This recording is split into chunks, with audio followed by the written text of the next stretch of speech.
มือนี้เขาจะมาแนะนำเตารีดโกลิเกอร์ DL 2000เนาะเป็นเตารีดที่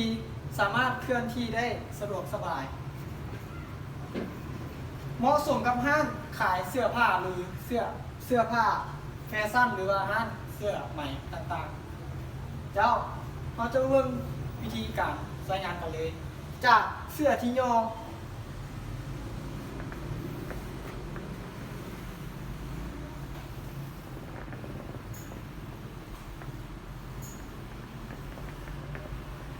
เจ้า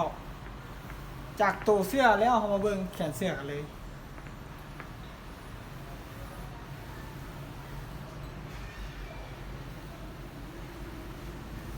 โอเคเจ้า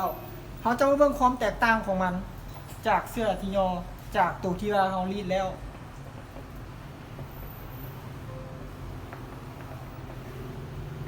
โอเคถ้าสนใจเตารีดโกอิเกอร์ DL 2000ตัวนี้แบนให้ติดตามเพจของเขาหรือว่าเบอร์โทรทางด้านเทิงกันเลย